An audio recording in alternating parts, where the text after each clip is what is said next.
This is the Jim Nog Pod with your host, Jim Noguera.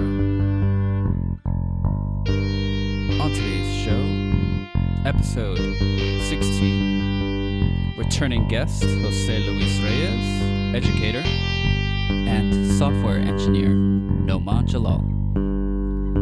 Let's start the show.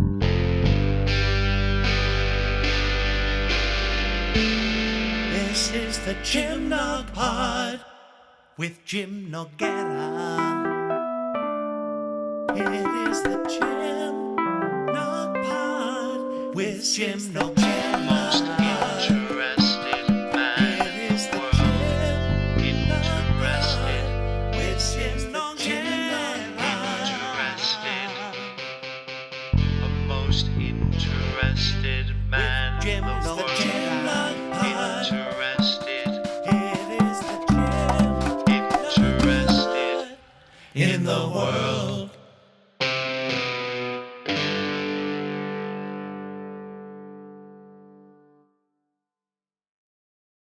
Welcome to the pod. Jose Luis Reyes is a Seventh-day Adventist. Noman Jalal is a Muslim. I am perhaps a bit more complicated. I don't know whether there is a creator or not.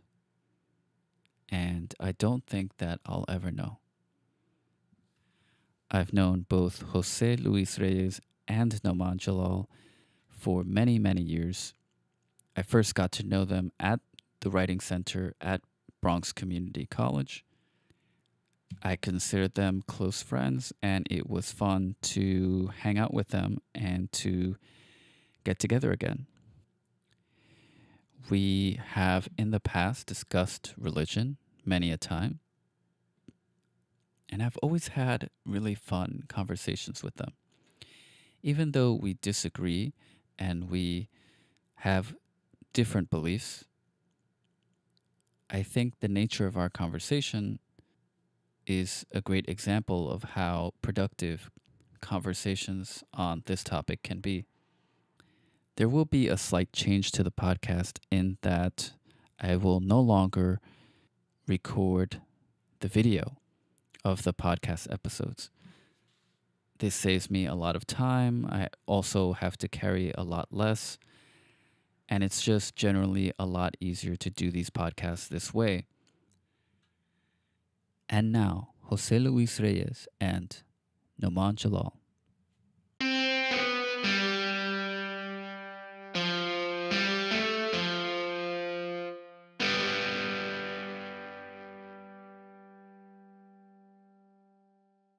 I'm here with Jose Reyes, and I'm here with Noman Jalal. Jose's been on the show before. Noman hasn't. Why don't you both introduce yourselves? Very short, maybe 1 to 2 minute introduction. Hey guys, as you heard, my name is Noman. I'm from Pakistan. I've been in this country for I think 14 years or so, probably 15. Yeah, as long as I can remember. I work in IT field. I worked with James in BCC Writing Center as a tutor and a lab tech, and we used to have some interesting conversations about religion. And I guess those conversations bring us here, and here we are. And let's see if we can discuss some good stuff. My name is Jose Reyes, and I am from the Dominican Republic. I came over here 14 years ago, and just like Noman, I worked with my dear friend James for a significant amount of years in the Writing Center, and we had multiple conversations. And like Noman said, we touched upon religion and other things, and I think that's part of this conversation that we have with you today. Okay, so we're here to talk about religion, and I think it's really helpful to define religion because so many people think about religion in a different way, and I would just want to make sure that we're all talking about the same thing. So I'll go first, and I'll talk about what I generally mean when I say religion. That's not to say that it defines religion for everyone or that this is the true meaning of religion. It's just how I tend to see it. Um, Usually, the way that I see the way that I define religion in my head is that it is a practice in which you focus on a particular doctrine or set of teachings, and you try to follow that as close as you can. It tends to involve a document, a text, a set of texts. These texts are generally defined as either infallible or something that holds wisdom beyond what the everyday person can understand. Usually there is a some sort of religious leader, a pastor, a priest, an imam, something like that, who is said to have authority to speak about what these texts mean, and so on. It also tends to involve a certain way of determining what is true and what is not true. It tends to look at things from the lens of its text. So if you have two facts, one from the text and one from outside the text that seems to contradict it, the fallback position is that the text is true and that the other fact has to coincide with the original text, as opposed to reinterpreting that text to fit the narrative of the other fact. I hope that's clear. That's generally how I perceive religion, okay? So I'll pass it on to you guys and see what it means to you. Let's also make clear that I don't prescribe to a particular religion. I don't consider myself an atheist. I consider myself either agnostic or sometimes I feel like a deist in the sense that I believe that there's a creator, but it's just something that I'm not sure about, and sometimes I feel like it's true, but I don't really know. So, yeah, how do you guys view religion? What does it mean to you? Well, I think that I will agree with you with most of the things that you mentioned. I would just add that it involves the belief in and the worship of a supreme being, and this takes place not just in a church or a mosque, but it takes place in your privately in your house, in your bedroom, and so that's an important aspect of religion as we know it. The idea of the interpretation of the facts, I think in some cases religious leaders understand that they need to reinterpret what they have. Other times they understand that the data should, and I mean scientific data, should be reinterpreted, or we still need more data to interpret whatever is there. Because of the nature of science, I think that makes sense in many cases, because sometimes even scientific findings that are true today may not be true tomorrow. So, how do I perceive religion as? Let's see. I think, to me personally, I think it's a way of life. It's a set of rules that everyone lives by. It's just like a law. For example, if you live in a country, you have certain laws that you have to obey, and if you don't, you have consequences. Same, I see religion as just like another law that you should obey. If you don't, nothing wrong happens then and there. But then in the long run, or the conclusion is always, there's always consequences. And and we can discuss about all those set of rules. I would say that in the beginning, when I was born and raised in Pakistan, and all I learned was Islam. You have to go to pray. You have to do certain things, in a certain way, and there was no explanation. And I just followed it. The other times I slacked off, just like everyone else. And when I got to America, people like James, Jose, everyone started asking me questions like, oh, why does Muslim people do this? Why does Muslim people do that? And I actually started questioning my own religion, thinking that just because I was born in a Muslim house, I'm a Muslim. Am I really a Muslim? Does that really make me a Muslim? Do I really believe in that? All these questions came into my head, and then I started researching many different religions. And in the end, I came to the gist that religion is a set of rules. Some believe that it comes from God.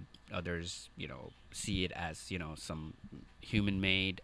But the ones who do believe that religion came from God, it's basically God, the creator, or some high being is telling you how to live or what would be beneficial for you in a simple, dumbed down manner. And if you follow it, it will be beneficial for you. And if you don't, I believe that it will not be beneficial for you. We don't see it all the time. Like if you just, steal someone's money, you don't see it. That how is it not beneficial, for that person or for you? But eventually when negativity keeps spreading, and as we call it, karma, eventually it comes back around to you. And I think that's what religion teaches you. It's like a basic set of rules that you need to live by to make your own life better and people around you, their life better, your society itself. Very interesting answers to that question. I wanted to give a brief history of our own, of religion's role in our lives. I think this is good context for further conversation. So I'll start because I think I have an interesting relationship with religion, and I also want to make sure or make clear that that it's understood that I don't have like animosity towards religion. And I think that this is something that a lot of people who are atheist or more scientifically minded, sometimes they develop like this antithetical relationship with religion because they see it as sort of like the opposite of the principles that they value.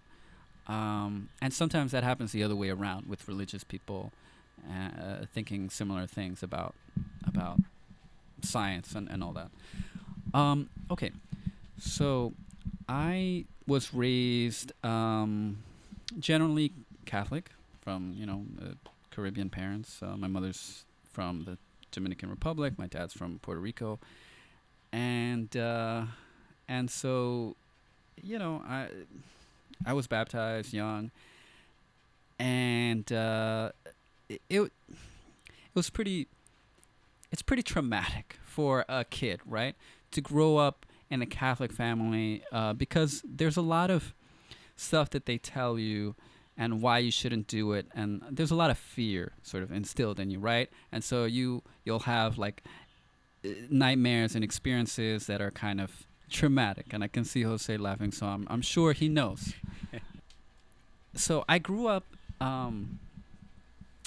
in that way, and I remember around 16, I would have arguments with my friends. So I had two friends who were atheists. I had another friend who was very religious, and we would have sort of atheist Christian debates.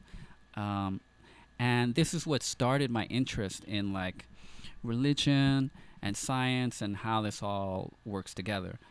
And that got my curiosity going. At first, it really pulled me just closer into my own ideology, and I became very religious, and I would carry the Bible with me wherever I went.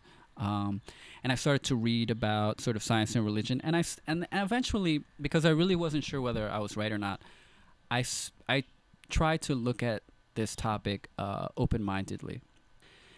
Anyway, eventually, around I want to say 17, I pretty much started to leave religion. I started to pray just in case, that sort of praying, which, probably not the best kind of praying that you can do.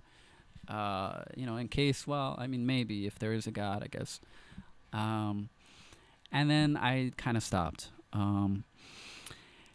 And over the so that's how I've been for a few years. And then over the last few years, I've been driven more towards, I don't know, when you go through intense experiences, that can really push you to wonder if there is anything out there, something greater than we recognize. And so I think now I really do wonder, and I really do look at it open-mindedly, and I think that maybe there is some sort of creator out there who may not, I might not look at it the same way that a religious person, let's say a Christian, views God, but I do consider the fact that maybe there is something out there that maybe looks out for us but can't quite control every single circumstance.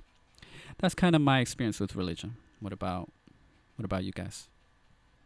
I was not born being Christian or belonging to a specific Catholic or Pentecostal, Seventh-day Adventist or Methodist church family.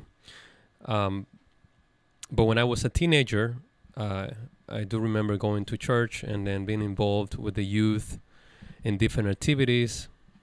And eventually I got baptized. And then I think I enjoyed the company of the young people at the time, living you could say a healthy way, enjoying going to different places, camp meetings and things like that.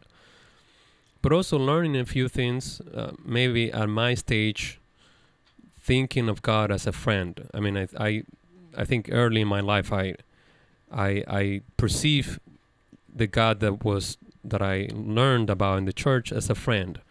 And then sometimes I kind of prayed. And when I prayed, I kind of prayed to God and thinking that he was my friend. And there were a couple of times when that was really meaningful. I mean, different experiences. As I grew older and I came to this country, and at some point, I would say like a couple years ago, I started questioning some of the things that some of the beliefs that I had. And I wanted to find reasons for them, not just to accept them, but to find reasons.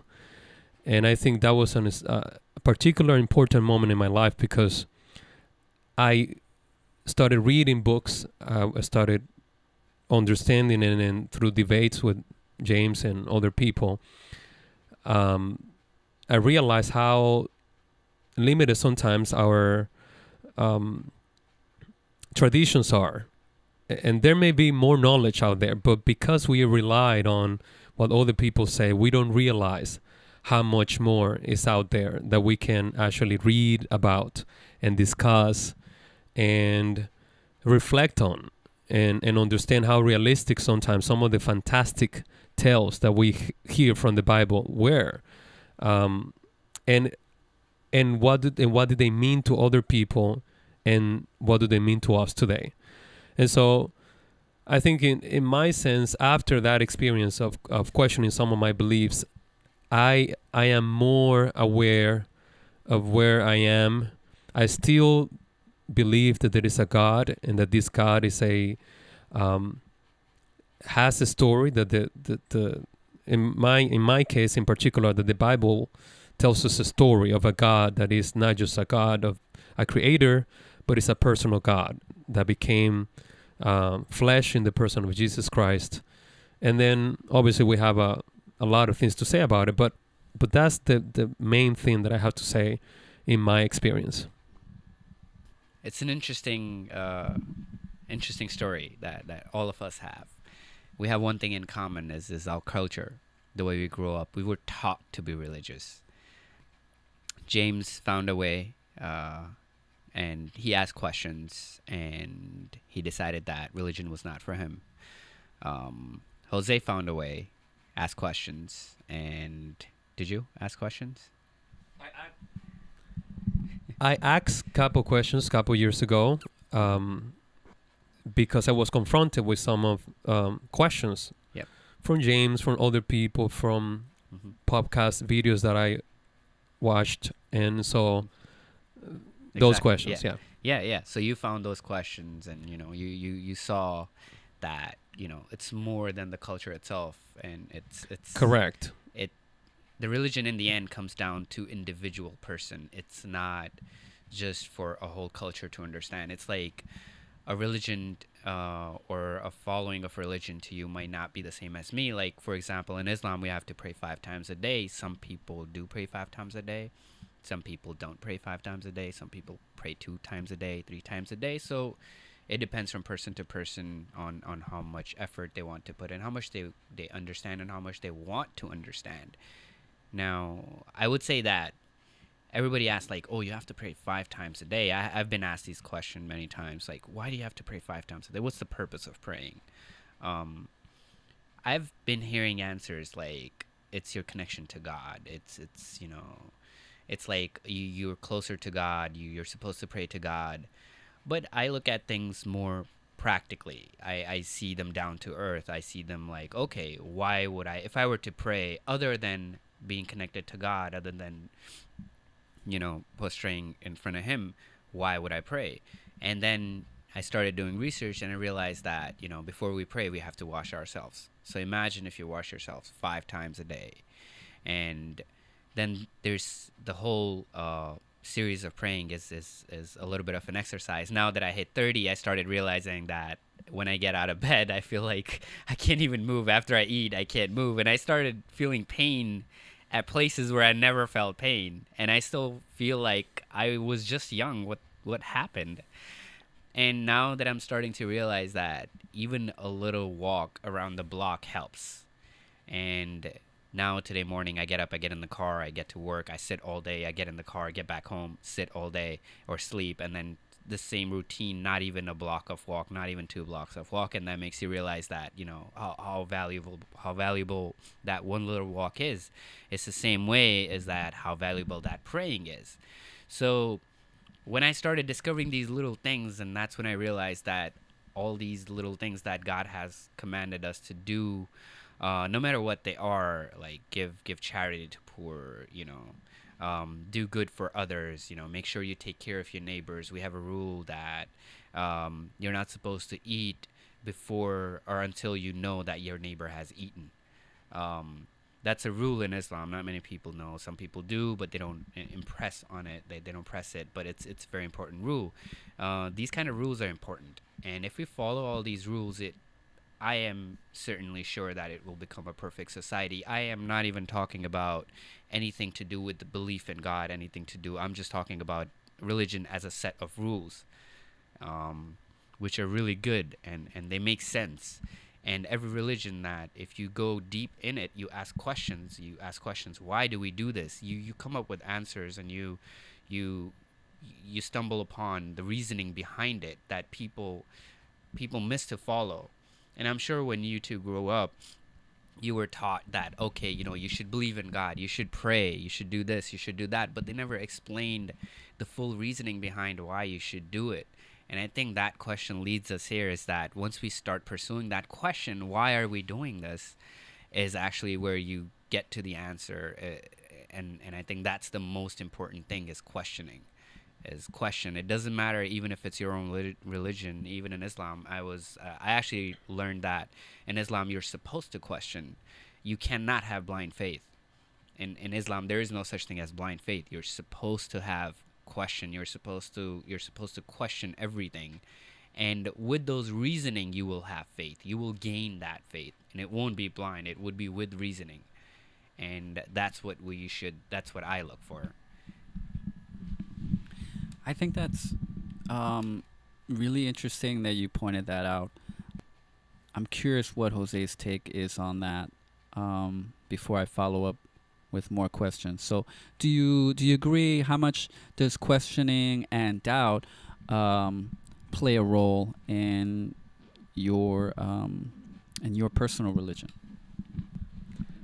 I do think that questioning is an important part of my religion. Christian beliefs, and we are asked even in the one of the books of the Bible in Peter to provide evidence, to bring reasons to why we believe certain things. At the same time, though, there are certain things that we cannot really explain fully, and I think that then in those cases you have to exercise something that we call faith. And so I do believe that we should always ask questions. Look at the scripture, look at the context, find the message that is in there that was meant to be for those people, but how do they apply to you? And all those things are really, really important. And you will find reasons behind many of the beliefs that we have. But there are things like, for example, places, right? For example, creation, which is a pretty hot debate, provided the scientific evidence that we have about how old the earth is and the order in which things were created. And you have the creation to, on the one side, on the Bible, you have two models, evolution and creation. And then obviously none of them are perfect. None of them provide the complete, absolute picture of what happened and how it happened. And then, but there are elements from evolution. There are some scientific findings that are really hard to kind of question or say, hey, this is not true. And in some cases, again, you have to exercise faith in some of the things that we have.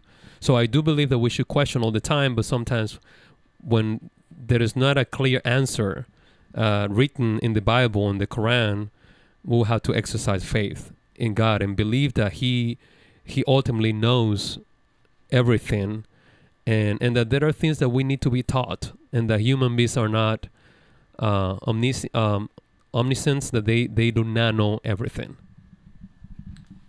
I actually want to add to that, and I agree with you that there's a point when you don't have the answers. You have to exercise faith. Now, here's where I always think differently than my fellow Muslims, or probably anyone who believes in a religion. When it comes to specifically when it comes to this topic of evolution, I think of it this way. There's Quran, and I believe, let's say I have evidence or reasoning for 90% of it, and I think that 90% of it that I have read so far is perfect, and I feel like, okay, you know what, I still have the 10% to go too, but I don't have reasoning yet for that. But if I feel like 90% is true, the other 10%, there's a good chance that would be true as well. But when I come to science, I also believe in science. We're all people of science nowadays. It's not like, back in the days that, science is a sorcery, It has reasoning behind it, of course. And there's one thing that I always believe is just that the evolution is still a theory of evolution. There's evidence, that there might be something, there might not be something. And then if I go back and read Quran, I could go get into technicalities and see maybe Quran say something that, proves the theory of evolution. Maybe we have been looking at it differently, or maybe you can go back to the other side as well and go question science as well, that is still a theory. It's not proven yet. It's not a fact. So until we see that it's a fact, until we know for a fact that this is true, I believe that I let it be. I let it play out until we know for a fact. I pick facts and I do not debate on theories. It does not make any sense for us to be going crazy over something that we don't know. We can debate on something that we know, which is a fact. And that's how I see religion and science come together. Wow. That's so interesting, because that's what I wanted to talk about, and I want to see if we can push towards maybe it's just for me a more fulfilling answer. I want to talk about like the nexus between like science, an attempt by humans to be objective, and the facts, and also religion, dogma, text, and how we decide between the two. Because that's what I was going to ask. Like, when you have two sets of ideas, let's say one from science, we picked evolution. Okay, we could talk about that. Um, what rule or metric can you use as a religious person to choose, what's true and what isn't? Is it a matter of consistency? Jose and I have, debated these sorts of things before, and what, I don't know if you still agree with this. I think that you do, and you can tell me if I'm wrong. One thing I've heard you argue is, look at what's consistent in the Bible, for example, and you can determine what is true in case there are internal contradictions or whatever. My question, if I were to simplify it, is how do you decide on what's true and what isn't true in the face of, scientific evidence to the contrary? As I mentioned earlier, and I've read this about young Earth creationists. I've read that, for example, in terms of carbon dating, they'll say, well, carbon dating is only accurate to a certain amount, and scientists admit this, right? But that when something contradicts the Bible, it was told, the article that I read, that one must, the fallback position is that the Bible is true, and therefore if anything contradicts it, you have to basically side with the Bible instead of reinterpreting it. So how do you decide, what's true and what isn't true? Okay, it's a very good question. Actually, a very good question. With Quran, there's only one Quran, and there are no versions of it, as we all know. And we all, read that one exact same Quran. It's word to word, same exact Quran. And when it comes to science, a lot of people see science and religion as two different, as you said, ideas, but we Muslims, we do not have anything against science. We actually believe in science. Science and religion are completely two different things. Science could be part of your religion. Religion could be part of your science. They're interacted in so many different ways, especially in Islam, that I have learned, or the way I have gained my faith back, as you can say, is the science. Science has proven so many things which turn out to be true, which were already written in Quran like 1400 years ago.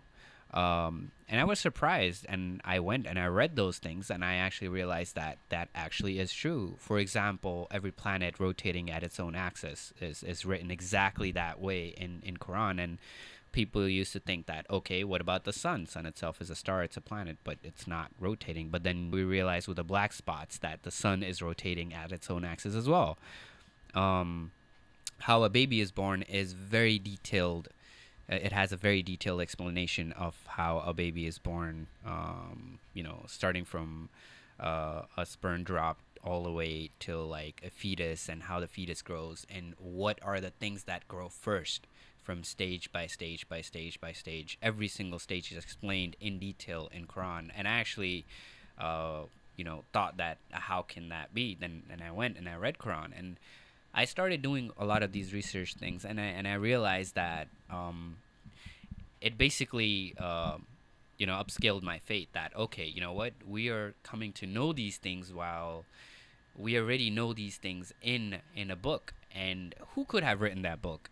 A human wouldn't know all these things unless you have a microscope with you. Back in the days, 1400 years ago, you won't be able to tell how a baby is born, like from that little tiny organism all the way to with step by step. And all these things actually interact with each other, and science basically explains religion, I would say, in very basic terms, is that there's nothing, science is not against religion, and I don't think religion should be against science at all. I think religion should work with science because science is a fact, and religion, in my opinion, is a fact as well. It's just that some people tend to believe that fact in a certain way, and some people don't tend to believe that fact in a certain way. It's just that religion is not 100% a fact. As I said, it's like 90% fact, that 10% is still belief. So if that 90% is a fact, you might as well believe that 10%. Then it's up to you. You do or you don't. And that's when the problem comes in, and people pick those 10% and start debating about all these things and forget about that 90%.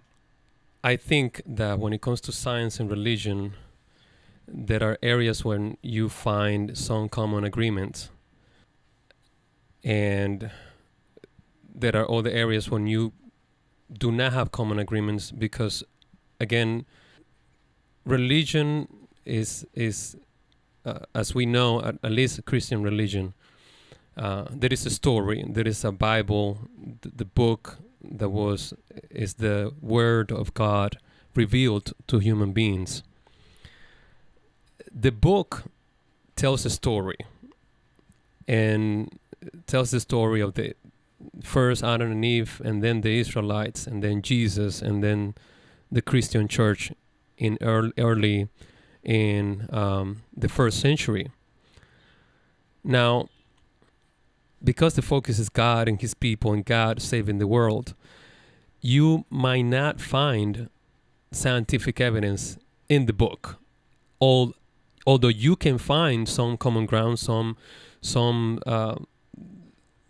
things that at the time, like when you look at history or you look at some of the things that were written there and inspired, you will find, hey, look, the Bible says that. Or in the book of Job, for example, there are some sayings, verses about the stars, verses about how some natural events happened. And so all those things will be found there.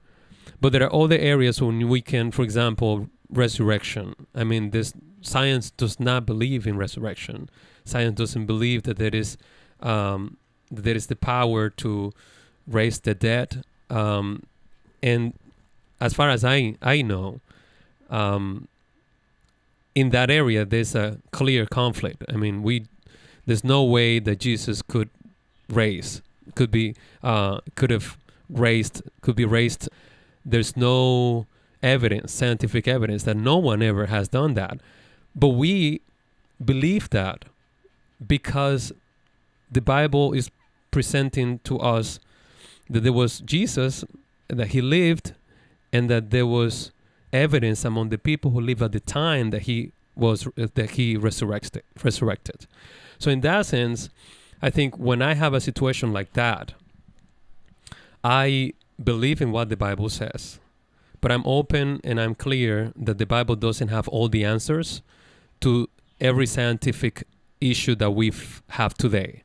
And so when it comes to things like creation, things like resurrection, I believe in what the Bible says. I believe in that because of the evidence that we have in the history, not because of that we can replicate what happened, but because it happened once. And to me, that's enough because of Jesus and who Jesus was and what he did. Now, there are other areas that I will have to look at the scientific evidence and see how consistent they are. And then based on that, I will make my decisions on certain areas that I don't have an answer for.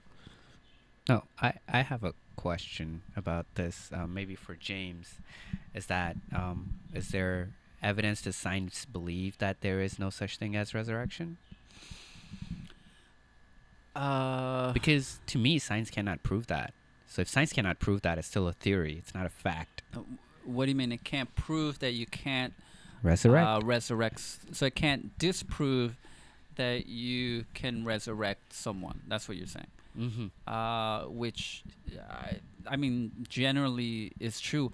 I mean, look, the way that science works, some people get it mixed up. It's not so much science proves what is true, right? Science narrows down what isn't true. Exactly. Yes. Science. It's like I try to impress on people sometimes because they don't quite understand like what a big deal it is that with science we're able to understand, the creation of the universe or how our species came about or the age of the earth. Like, this is amazing stuff. We're just, from my perspective, we're just animals that grew up in this on this planet, in this galaxy, in this universe, and somehow we understand in a very limited sense how we've come about and what the age of the universe or the age of the earth or whatever it is. So yeah, it's not, science isn't sometimes there's a god of the gaps argument, right? Where it's like, okay, science can't prove everything, it doesn't know what happened before the Big Bang, and so sometimes that's an argument from the religious side that attempts to like throw out the rest of the science because it doesn't know everything. But for me, it's really important to understand that science is humans' best effort to know what's true and what isn't true as objectively as possible. Absolutely, I agree. And so science doesn't know everything. It's imperfect. We will continue to narrow down what isn't true to determine what is true. So, I wanted to sort of talk about that. These claims, because these claims of things that are anti-scientific, seemingly, right? Like resurrection, maybe But Jesus. that's my question. How is it anti-scientific? It's anti-scientific in the sense that as far as it's understood through science, these things are not possible. I see you saying that science, it's anti-scientific. Resurrection is anti-scientific. To me, the understanding of science is something like, okay, if it makes sense, then it's a fact. If it doesn't make sense, it can be a theory, but then again, it can be disproven. It can be proven. Then anything that we don't know, such as aliens, right?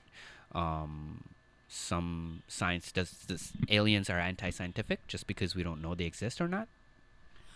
I would not say the belief in aliens is anti-scientific. A lot of scientists believe in extraterrestrial life. It's highly probable because of just everything that we know about life on the Earth, extremophiles, organisms that are able to live in extreme environments, the age of the universe, the resilience of organisms to even survive space. This Highly probable. The number of So- exoplanets that exist yeah. in the Goldilocks zone, highly probable. So that with the same sense that I believe science to be very open mind. It's exactly that way. That okay, you can believe in aliens, you cannot believe in aliens.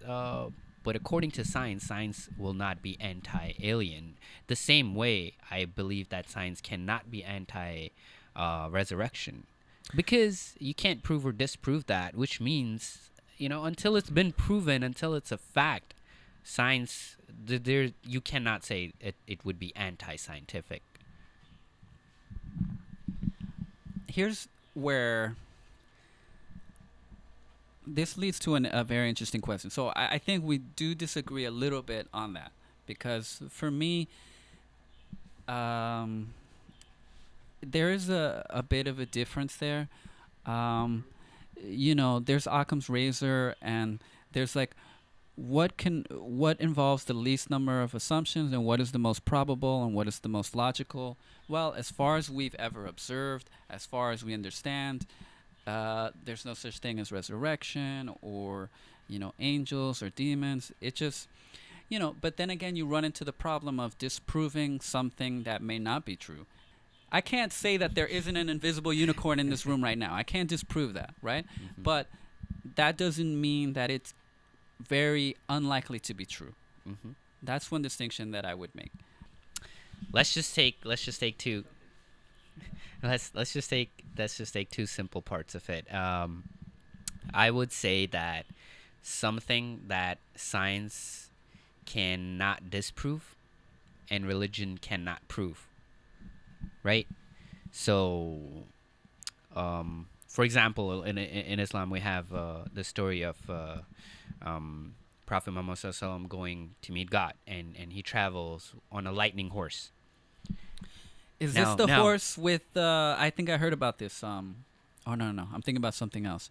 Muhammad went to heaven on a winged. Exactly. Horse. Yes, that's exactly what it is. Right. Exactly. And that would be an unscientific exactly. idea. Exactly. So, how do you feel about having ideas that seem to contradict everything that we understand in terms of science? Exactly. I'm not saying that it's So not true. I here's- understand it involves faith, but Exactly. That's my Here's when I come in, and I always it startles me to see that it's amazing to see that people just pick whatever we know as a science. Science is way more than that. Science is more about discovering. Science is ever evolving. We are evolving every minute. There was a time when we thought Earth was flat. According to science, it was flat. Right? Well, okay. I might disagree with that a little bit. In terms of, we didn't really have modern science back then, Mhm. so you couldn't really say that was a scientific claim. But yeah, the majority of people did believe that. Yeah. So let's say that there were other things that science did not, they were not proven at the moment yet, and science, scientists did not believe that. But then until they were proven, they started believing these things because now it's a fact, right? The same way the science is evolving, just because science has not proven it yet or disproven it yet does not mean it's anti-scientific. And that I'm trying to wrap my head around it, and it's just not fitting with me because I believe in science as well as religion. And because of that, to me as a scientist, or to me as a person of science who I blindly believe in as well, because everything that science says makes sense, but believing in a lightning horse is more like, okay, according to my religion, I believe in it, and I believe that it will exist, or actually it exists, but science cannot prove that, or at least not yet, or maybe ever, right? But religion cannot prove it, right? That it exists, and science cannot disprove it that it doesn't, it exists. So that part of gray area, that's where faith comes in, what Jose said, that there are times, but then it does not contradict each other. And I feel like we should come to a platform where not use the words like, okay, this is anti-scientific, because it's not anti-scientific, because science cannot prove that. Science cannot disprove that. Religion cannot prove that or disprove that. So in the end, it's just a gray area. It's a question that's of unknown. We cannot prove that. And we can just move on ahead with what we know rather than, discuss something that we absolutely have no idea about. Yeah, that's a very interesting perspective. I don't think I've heard that perspective before. And I do apologize if the term anti-scientific is like, it seems combative or whatever, or can put people into the defensive. It certainly seems to contradict science as we understand it today. Yeah. That's not to say that something that we think is incredible, like the multiverse. I mean, look at quantum mechanics and the multiverse. That's some crazy stuff. And that might be true, actually. Yeah. Reality may be a lot stranger than we think it is. But here's the thing. Science, you made a claim that I would disagree with. You said religion can't prove that it's true. But, I mean, God could prove his existence, right? The winged horse or whatever could prove its existence. These things could be proven true, but they haven't. And no. go ahead. Sorry to cut you off. I think this is where we come back, and as of in today's world, we don't have such thing as called miracles. Now, if we go back to the date in the time of Jesus, in the time of Muhammad, in the time of Moses, the earth was, the water, the whole sea was split. Now we haven't seen it, but people back then did see it. There's no way for us to prove and go back in time unless we built a time machine. But The thing is that if we were to go back in time and see that, would that disprove science just because we see it? But according to science, that is not possible. But it still happened, right? What I would say is, here's the thing. Science isn't like a religion that you can disprove in that way. If something turns out to be true, then it's science. Because science is just like determining what is true through certain methods, right? It's a certain methodology that you use to try to prove whether something Exactly. Which is why it's true. ever evolving. It's always evolving. Sure, there are always like better methods that we can Yep. have, better data, right? It's not that Newton, for example, was completely wrong about gravity. It's just that Einstein was able to see a little bit further than Isaac Newton was, and because of better data, better math, more giants whose shoulders one is able to stand on to see further. So that's kind of how science works, and you could argue that religion has its own way of reforming, if you will, right? There is an evolution of interpretation, which I've seen in religious communities, particularly in the Jewish religion, right? We see people joke about this, but there are even rabbis who, are pretty much either atheists or like deists, for instance. So what do you feel about the role of interpretation?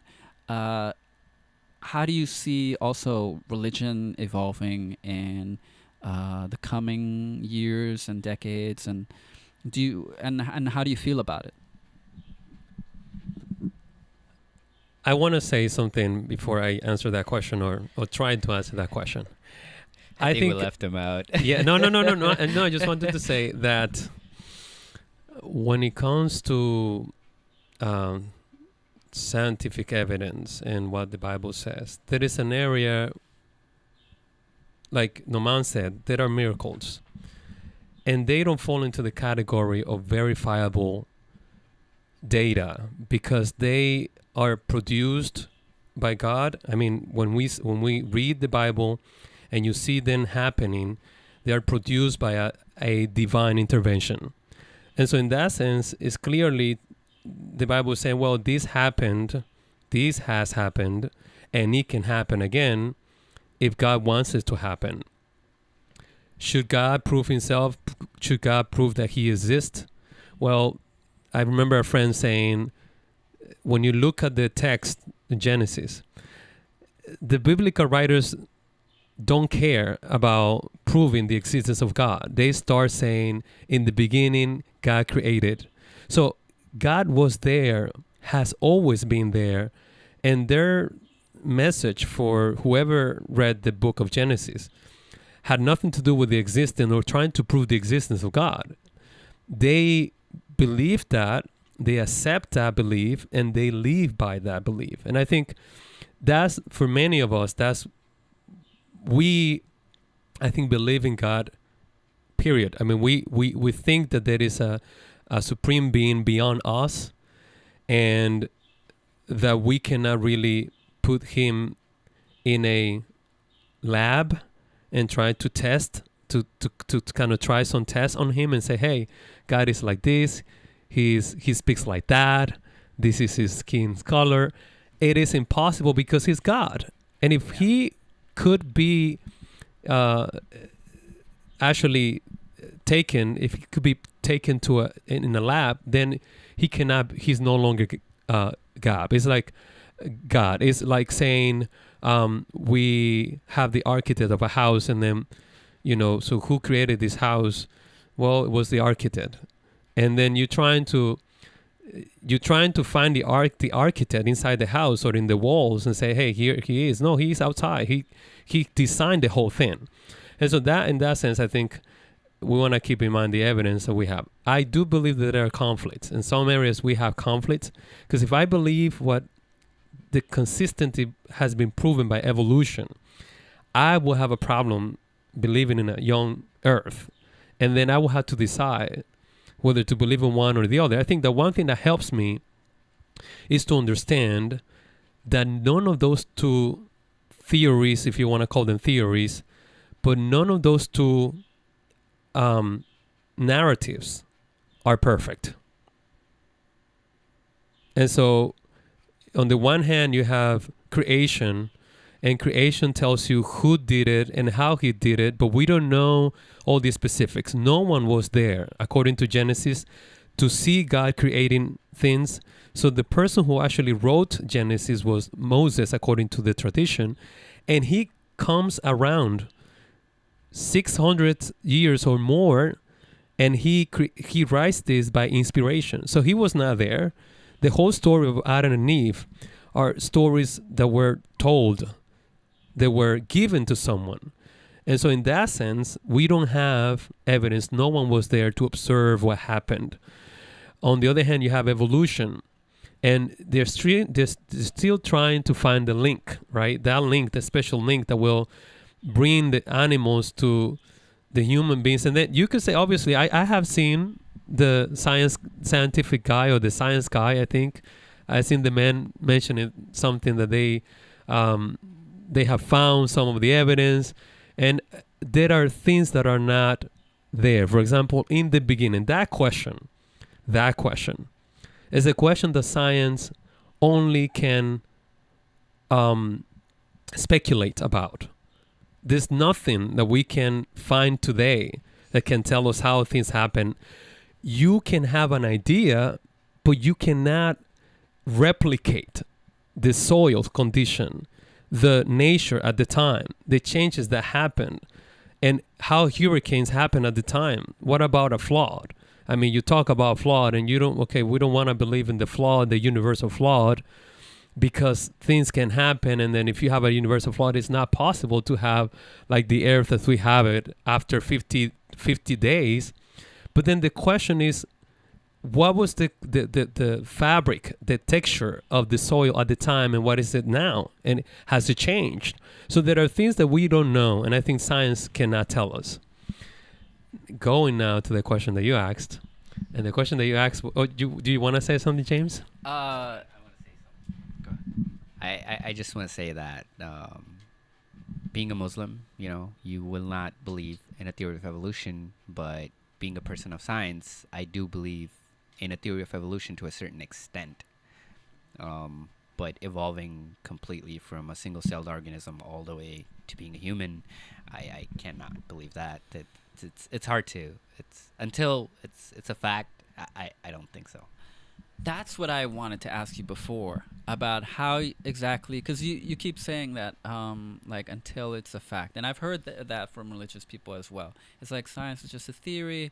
It could only prove things as a hypothesis, or it could only state something as much as it is a hypothesis and not really prove anything. I'm with the fact that they're trying to prove it, and then they're getting closer to it. Absolutely, I'm with them. And I'm being part of a scientific person. I would say that you should totally do that, and I actually want to see where it leads. I really want to see where it leads. But I want to emphasize something. There will always be a moment. It's an area where we just have to believe. I mean, we cannot possibly, science can go close enough to try to get things, but there are things that reasonably, if you think about, they belong to God. And if science can do it and they can prove it, then they're not divine anymore. And so in that sense, I am comfortable with the idea that there are things that we cannot fully explain and that we will never explain them. Yes, today people will say, well, some of the dreams and interpretations that people had, in some cases back in the days, were based on assumptions, and they didn't have the data that we have today. I agree with that, but no matter how data you're trying to get, you cannot, so far, so far science is clear about it, you cannot bring someone back from the dead. I mean, you cannot resurrect someone, and it will be probably a thing that you will never do, because that belongs to the miracle area that you mentioned before. That is divine intervention. I think that will always exist precisely because it's God. I mean, if there is God, then there should be divine intervention that we cannot manipulate or explain. All right. I wanted to jump in while you were saying the thing about the missing link, because, but it's like a side point. So the missing link thing, I hate that because no, I really do, because it seems arbitrary, and it's like it discounts everything else. And that's kind of weird, like, okay, what is Australopithecus africanus? What is Australopithecus afarensis? What is, Homo habilis and Homo erectus? And what are these if not the links in the chain? See, here's what I want to say. Now, us being as a religious person, us being religious people, we keep disqualifying the fact that we think that Adam and Eve look just like us. We never think to the point where who knew how they look like. Like we don't have a picture evidence. We don't have the exact evidence. We do not know how their bone structure was. We do not know what animal or whatever it is that they were closest to. Now, just because of that, I do believe that, yes, we evolved.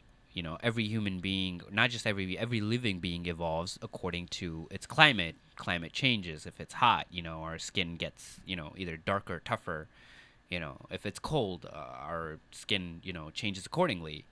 And same thing with animals. And that's evolution. I believe in that.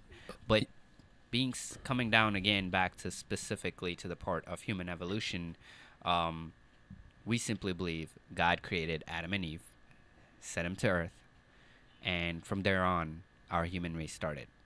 And before that, there were other animals that could be closest, to human being, but that doesn't mean we were involved into that. Now, again, we're getting back to that point. I know you want to say something, Jose, but I just want to finish this off by saying that, why we keep pressing on that missing link is because that's an important missing link. That's a very important missing link. Not that me being, believing in science, not saying that, hey, evolution, yes, we agree that our skeleton or, our bone structure looks very much similar to like a chimpanzee or something like that, right? We are very much alike, but that does not mean we came from them or they came from us. It's that's where I can end it, that until it's a fact, I will not believe in it. Not for that. Okay, but again, if we go back in the days, you cannot prove that possibly. Like, I personally will not need to see that proved to believe in it, because that belongs to a divine intervention kind of category. Mm-hmm. And I want to also emphasize that the Bible, and I'm talking about as a Christian now, the Bible is clear. The Bible doesn't make, at least the reading that I have of Genesis 1, is that God created things clearly from this. It's according to its, you create animals and human beings, and there was a clear distinction. Like you read the text, the first chapter, and the second chapter, and the animals are not mixed at all with the human race. I mean, at the end, the sixth day, according to Genesis 1, God created the human beings. And it was like a separate, a special creation. If you look at the second chapter, when the focus is the man. Obviously, there are other interpretations. But the idea is that there is a clear, someone once says that some people want to be theistic, they want to practice theistic evolution. The idea that, yes, God was at the beginning, and then there was evolution. Of course, what you mentioned, Noman, is something different. It's microevolution, which is like more adaptation rather than like explaining the origins of things. Yep. But this person said, you can be an evolutionist or a creationist. But he said, you cannot possibly be a theistic evolutionist, because the Bible doesn't really allow you to kind of be both. There are some contradictions. When you look at the text in Genesis, then you go to Romans and look at how Paul takes Adam as a historical figure, and then you make those connections there, you see that the Bible is, since the narrative of Adam and Eve is taken literal, and the things what happened there. So in that sense, I would say we have obviously the creation story, and again, both two theories in front of us, and we obviously they are in conflict. In some ways, they're in conflict because of the data that we have. I think that in the beginning, I personally feel sometimes uncomfortable because I don't have all the evidence, and I know that there are things that I cannot really dispute, in the sense that I cannot find a clear-cut explanation. For example, we have the fossil data, and the fossil data is dated like way before the creation, as we know creation as a young earth. And then the question is, were there animals before Adam and Eve? According to the Bible, there was none. According to the interpretation that I read in the Bible, Genesis 1, there was none. So how can I understand that? It's hard. And in that sense, I think I exercise faith because I cannot fully understand. And in that sense, I go back to my first explanation. Because science is an evolving kind of practice, and we don't know everything. My hope is that at some point science is going somehow, it's not prove creation or disprove creation, but I would say the science somewhat we're gonna understand better how these actually work out. Like, how is it that we have fossil records that are well older than the young creation? And my point is, that is something that I hope is going to happen. But I still believe in that God created, that there's no such things as evolution per se, as we understand it.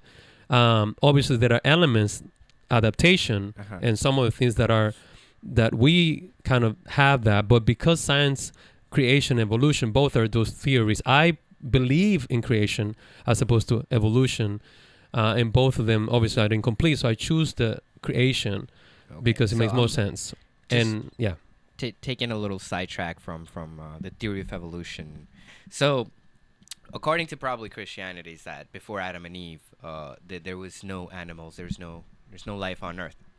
Correct. I mean, what I'm saying is that there was, obviously they were created. Mm-hmm. They were created after. Yeah, other than evolution. No, yeah, they were created. Other than, their creation. Like Adam and Eve came into being the sixth day. Mm-hmm. And so there was, everything was created for them before that time. Now, okay. The question, the thing is that they were not there years before. Okay. I get According to the reading that I have, and the reading that we have from the Bible, I mean, most people believe is that there were 6 days creation as opposed to millions of years of creation. Now let me put an Islam's take on the same exact topic, is that before God created human, Earth was there. Earth was created long before God created human. And here's another very interesting thing that I'm actually looking into. Do you know anything about jinns? Oh, they're like genies, right? Genies, yes. So we can't see them. They're on Earth, in another dimension of Earth, which is still here. They can travel between our dimension and their dimension. Okay. After doing a lot of research in science and Islam, I have learned these things. Now, before God created Adam and Eve, there were jinns on Earth.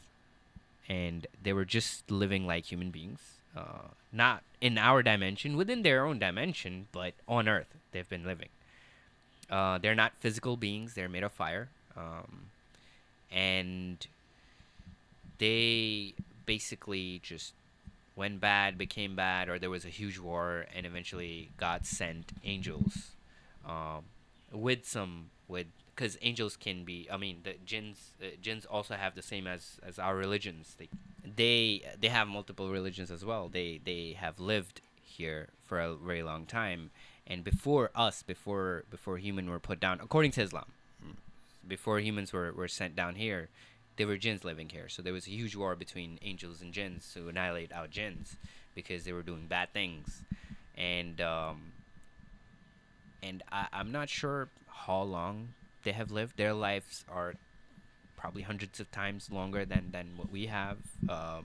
So I can't even compensate how old the Earth could be according to that. If you collect that data, so according to science, Earth has been created for like a very very very long time ago, before Adam and Eve were put here.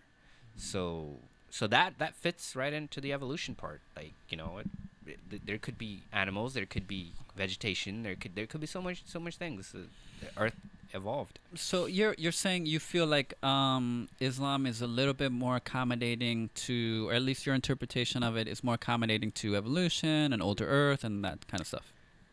Yeah, evolution to a certain extent, yes, but old Earth, absolutely, Okay. absolutely. That's interesting. I didn't know that about Islam. All right. So I have to bring us home. I have to wrap things up. So I do want to end on a final question. I want to talk about this was the question that I asked earlier that we didn't get to answer. The role of interpretation and where you see religion going into the future, and I'll answer that to start us off. I'll give my secular opinion about that. And this was a really interesting conversation, and maybe we'll do something like this again, maybe a part 2 or something. So I think what you're going to see is, and I think we've already started to see this. People are starting to be less what we would call literal interpretationists to the Bible or the Quran, and they're more. They read into things in these books a lot more figuratively. They'll get meaning from it, but they won't. A lot of these things are hard to, I think, for people, born and raised today, are hard for people to gravitate towards because they have such an ancient cultural perspective, I think. I mean, you read Leviticus, for example, and it's hard to even really comprehend why someone in the modern day would need to read something like this and follow at least half of the rules in there. Although I've heard interesting rebuttals to that about how Leviticus is for the Levites, right, as opposed to for everyone to follow. I see Jose shaking his head, so I think I'm right. What did you ask? I have no idea what you're talking about. What is Leviticus? Leviticus just has a whole bunch of rules about what someone should do, and they're pretty much impossible for anyone living today to follow. Pretty much, you shouldn't wear clothing of 2 different cloths. Like that already, in and of itself, is near impossible for the 21st century, realistically. Countless other things. No masturbating. Although I did read very closely, there is an exception. There is an exception to this rule. The law literally says you should not orgasm outside of your wife. So, being a clever Jew back in the day, what one could do is, you can masturbate, but as long as you orgasm inside of your wife, you're free. You've passed the law.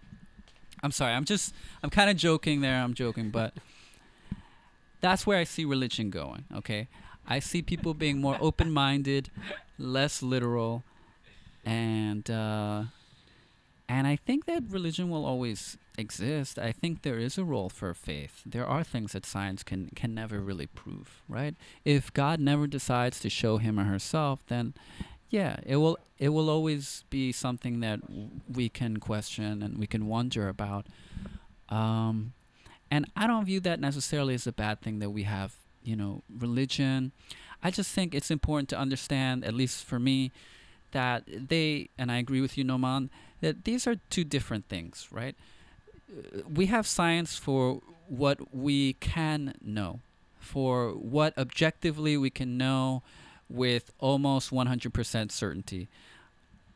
And we have faith for what we can't, and that's okay because we're people and we have to live, and these things help us live, and there's nothing wrong. I just have a problem with like dogmatism, people who think that their scriptures are infallible, and I think that's problematic because from my perspective, these books were written by men and are highly fallible. The Bible is full of homophobic, misogynistic things in it, as well as beautiful things that Jesus said, right? And so I don't want to get controversial at the end.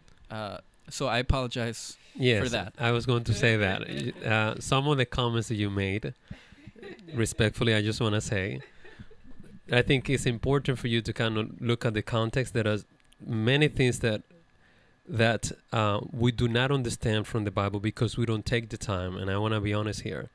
Many people just take whatever people say, and they don't take a time to go deeper, understand the social context, the linguistic context, and also to understand the intention of the writer and the people that were living at the time. So multiple things, just like we try with some sort of history, and people don't necessarily try that on the Bible. And I think when we do that, we clarify a lot of things that misconceptions that people have. Okay. The only thing that I would say to that is one, I do apologize. Don't worry, we are friends. I mean, Noman and I. We're close friends. We You are, guys have to know that. Yeah, we're fine with you, And James. we've had many conversations about this sort of stuff. And We are I f- respect the hell out of these two guys. These two guys have been some of the nicest, most genuine people. If there are any two people that I know of that are great examples of why either we need more religious people or why religion isn't a bad thing, it's you two guys. Thank you.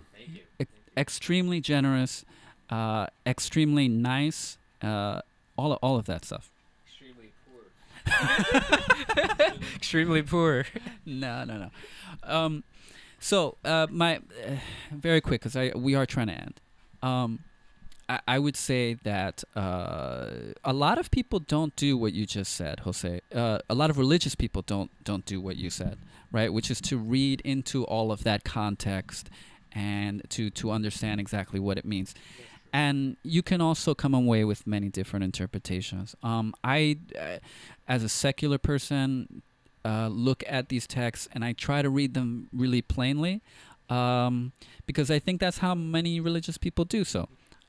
Anyway, that's kind of how I see religion going in the future. I don't think it's a bad thing, but I do think more figurative interpretations are good. I think dogmatism is bad. I think science is good, but I think we can have both.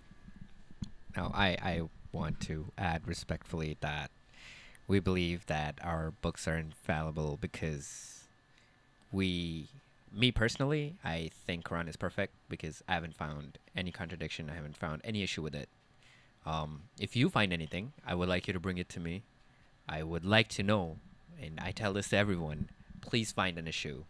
Please do. Let me know. I want to know about it because I want to be able to understand it myself because issues that I found that I thought there were issues, they weren't really issues if you really get into it and you understand it better. Our Quran is more not just about interpretation. There are very two basic levels of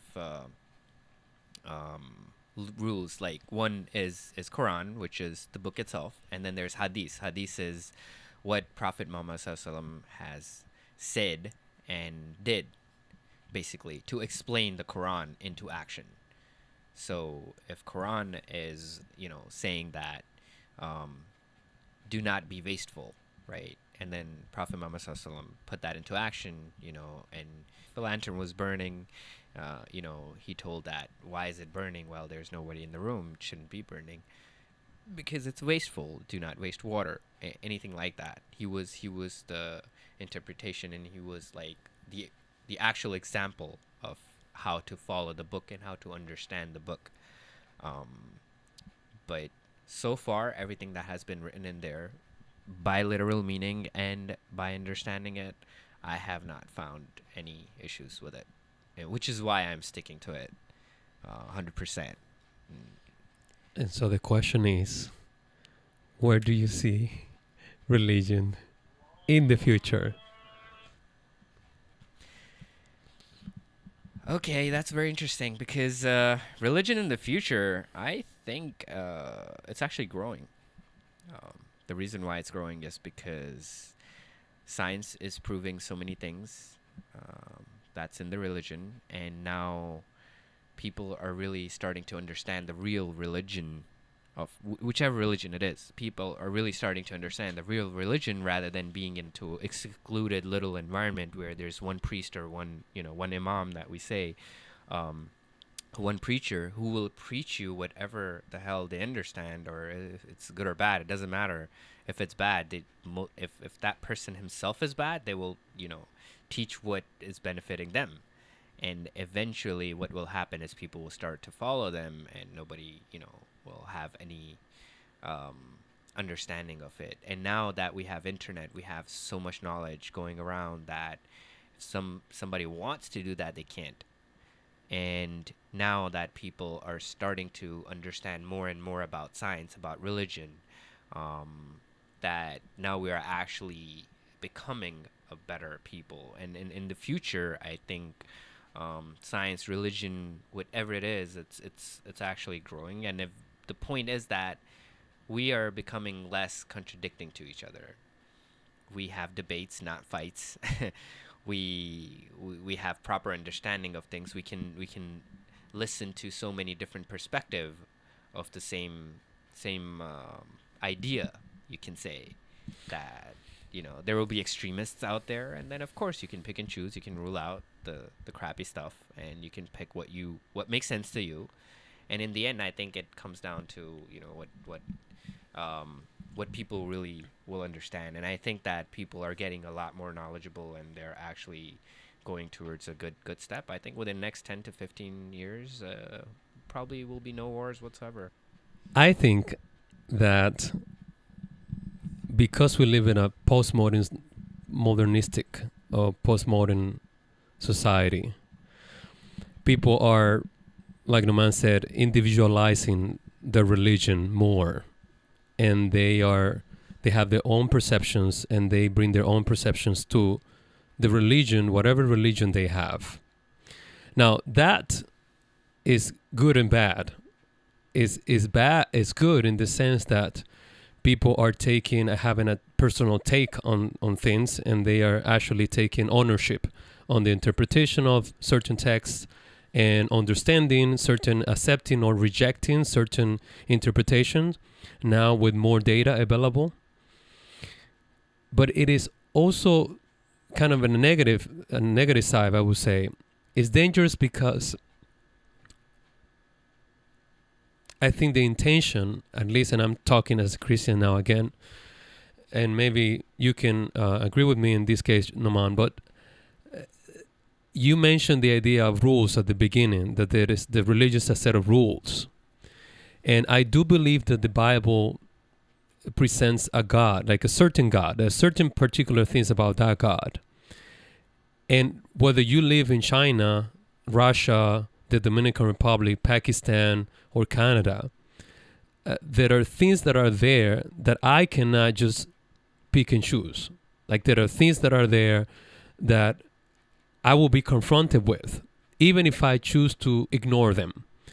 And so in that sense, that's why you have such a interesting results with a survey in the United States asking people, do you believe in God? And there was the latest surveys that we have, and I cannot really indicate a specific one by name, but I do remember seeing one, and in that one, people were actually believing more in God.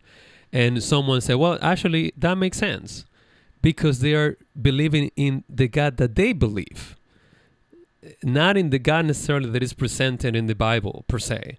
Like for some people, God is out there somewhere, but that doesn't mean that he became flesh in the person of Jesus Christ. Jesus Christ. For other people, God may be the God that was out there. He created, but he was not. He was not in the person of Jesus. And then so you have different interpretations. And in that sense, though, I think that religion is becoming, you could say, more popular. But some of the beliefs, I would say, that the Bible presents are being questioned more. And in that sense, then religion may be more secular than closer to the original intention of, I would say, the writers. Or we are not having the same kind of perception of God. For example, I would just quickly say Paul. If you look at Paul, as an individual, Paul was not just a person who wrote some books in the Bible. Paul was someone who embraced what he believed. And he went around, he was persecuted, he was beat up. And he actually promoted and said, well, I am suffering because of Jesus. Do you think that today people will do the same?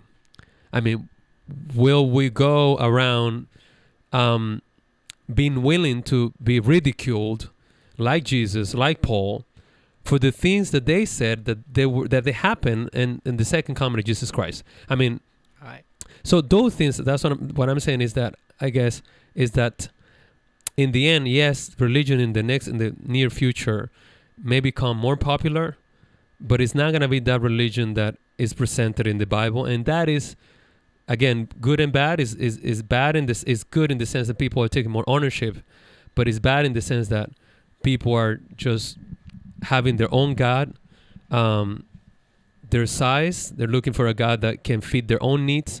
And I think God is more than that. God is not just going to fit. It's going to be adjust to you. You need to adjust to him. And there are things that he will have above everyone, above any culture. And I think each culture, each person, each family, each individual should look for those things and then keep them in their brains as they actually learn more about what the Bible says, what the Quran says, what other books say about God. I think Jose said enough. I just, want to just add that, yeah, it's good and it's bad. I agree with you. But I think it's more good than it's bad, because the reason being is that you can listen to one person's ideology or interpretation, and even if that interpretation is wrong, then there are so many other people out there. Now we don't just go to a mosque or a church to listen to a lecture. Now we actually go online. So we don't have one preacher. We have tens, hundreds, thousands. You pick the 10 you want, 5 you want, you listen to them, and if they contradict at certain places, then people usually rule them out, and then, pick the ones that are similar. It makes sense. Anything that in the end, the point is, religion is becoming a part of our life, which is making ours and others' lives better. It's teaching us simple things like not to be extremists, but it's teaching us simple things like you should be good, you should do good, and good will come to you. And I believe non-religious people do the same. It's just that they do not believe in God. And I think it's just that we all have to learn to live with each other, understand each other more, rather than, anti-scientific or anti-religious or extremism or all these type of words that could come up. Yeah, I think it doesn't hurt to live with each other. And I think that's exactly what's happening. That's a great note to end on. Thank you, guys.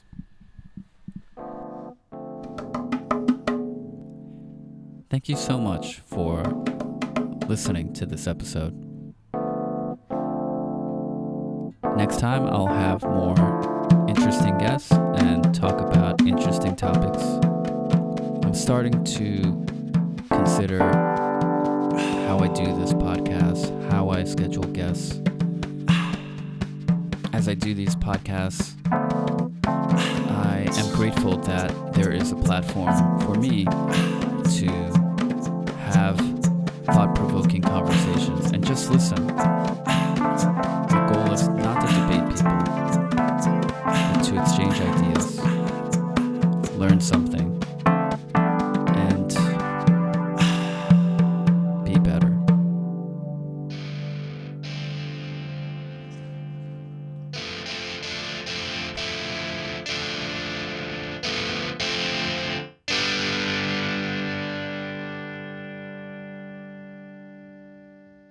Music for Jimnog Pod by Marcos and La Guagua, marcosanlaguagua.com. Guagua is spelled Guagua. Art by Seco1844 at Seco1844 on Instagram. Seco is SEKO. My website, which contains news and updates, bios, social media links, contact info, a bibliography, a blog, and a podcast page, is jamesnoguera.com. Noguera is Noguera. Please show your support by subscribing and interacting with the pod on iTunes or whatever your favorite podcatcher happens to be, and on YouTube. You can donate on patreon.com/Jimnog or directly via paypal.me/Jimnog. And thank you for your interest.